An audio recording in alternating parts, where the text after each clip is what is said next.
Yollardan qandaq savol unidi? Her bir yürek hayatga qandaq cevap beradi?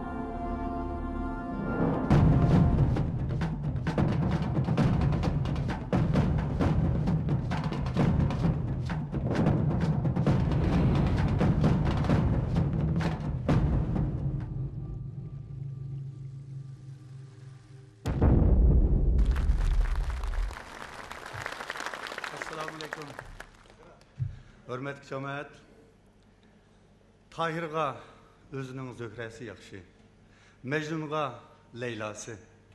Ötmüştük aşk meşgullerimiz bizge söygü vapanın yarkın ülgüsünü tiklep verdi.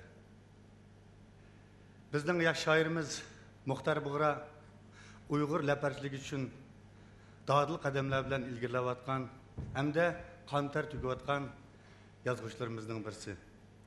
Biz Muhtar Buğra'nın tekstik işlengen Yeni Dostkanım, Garip Senem, Çin Modem, Leyli Mecnun, Efendim'nin söygüsü katarlık leperlerini sakinleştirdik hem de sakinleştiriş aldı turvatımız. Uygur senetindeki bir boşluk olan leperçiligimiz için Muhtar Buğra'nın tekimi çoğun kademler bilen izlenip biz için çoğun işlerini kıpırışını tileyimiz. Şunlaşka bugün kesip işimiz Amangül Sıdık bilen bille Muhtar Buğra tekisini yazgan Leyli Mecnun namlık leperçilik dinledik.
billa Mecnun biz. Güzellikka meftun biz. Leyli billa Mecnun biz. Güzellikka meftun biz. Bak sevgi dünyasida, bak sevgi dünyasida parlaygan nur uçkun biz. Bak sevgi dünyasida, bak sevgi dünyasida parlaygan nur uçkun biz. Parlaygan nur